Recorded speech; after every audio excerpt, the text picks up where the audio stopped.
안녕하세요, 허라이즌입니다. 2021년 4월 13일, 일본은 2011년에 있었던 후쿠시마 원자력 발전소 사고에서 나온 방사능 오염수를 바다에 방출하기로 결정했습니다.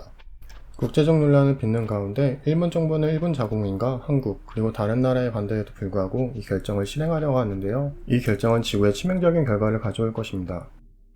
첫째, 일본이 발표한 보관 중인 오염수는 125만 톤으로 약 30년간 바다에 썩게 방류한다고 합니다. 이는 지금 보관 중인 오염수에 해당하는 것이고, 원자력 발전소 사고 이후 계속해서 생성되는 오염수가 하루에 약 140톤, 3, 40년간 버리게 될 오염수는 125만 톤의 2배가 넘는 양이 될 것입니다. 지금 가지고 있는 양만으로도 바다를 오염시키고 남는 양인데, 앞으로 버려야 하는 양은 상상을 초월하는 양입니다. 둘째, 오염수를 바다에 방류해 희석한다는 것은 바다의 물량과 오염수의 양을 계산으로만 나온 숫자에 불과하고 희석이라고 말하고 축척이라고 봐도 무방할 것입니다. 어항을 예로 들어 어항에 물고기를 넣고 그곳에 스포이트로 독극물을 떨어뜨리면 과연 그 안의 물고기는 어떻게 될까요? 독극물의 양과 물의 양을 계산해서 희석이 된다고 해도 섞이지 않고 퍼져나가는 독극물은 그냥 독극물일 뿐입니다. 일본은 한 곳에서 방류할 것이고 이것은 어항 한쪽 구석에서 독극물을 퍼뜨리는 것과 다름없습니다.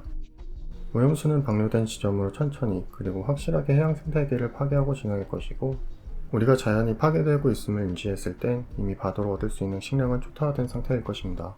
그리고 바다에서 볼 수 있었던 생태계는 더 이상 존재하지 않게 되겠죠. 셋째, 코로나로 이미 아시아 쪽 이미지가 안 좋은 상태에서 일본이 오염수를 방류해 바다로 오염시키고 그곳에서 얻을 수 있는 각종 자원들과 식량들이 없어졌다고 했을 때 아시아를 제외한 모든 나라는 아시아인에 대한 혐오가 하늘을 찔 것입니다. 우리가 외국 사람들을 구분하기 어렵듯이 외국 사람들도 아시아에 사는 사람들을 구분하지 못하고 한데 묶어 싫어할 것입니다. 지금도 외국에서는 중국 사람들을 욕하며 아시아인에 대한 무차별적인 혐오와 폭력이 존재하는데 그 이후에는 어떻게 될까요? 결국 국가 간의 분쟁을 이야기하고 식량 확보라는 중대한 문제가 발생하게 될 것입니다. 사람은 산소와 물, 그리고 음식이 필요한 생명체입니다. 그리고 바다에서 확보하는 식량은 우리가 상상할 수 없는 어마어마한 양이며 지구의 귀중한 자산입니다. 넷째, 오염된 바다에서 생성된 비구름이 육지에도 내리게 될 것입니다. 방사능 오염 물질이 기체화되어 하늘로 올라가는 것은 아니지만 우리나라 말로 용오름이라는 것이 있습니다. 태풍 때 볼 수 있는 현상 중 하나로 바닷물이 하늘로 빨리 올라가는 현상입니다.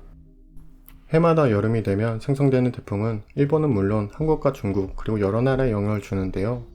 이 바다에서 생성된 태풍은 바다와 하늘을 연결하는 통로이며 이 태풍을 통해 방사능에 오염된 물이 하늘로 올라가 비가 되어 내리게 될 것입니다.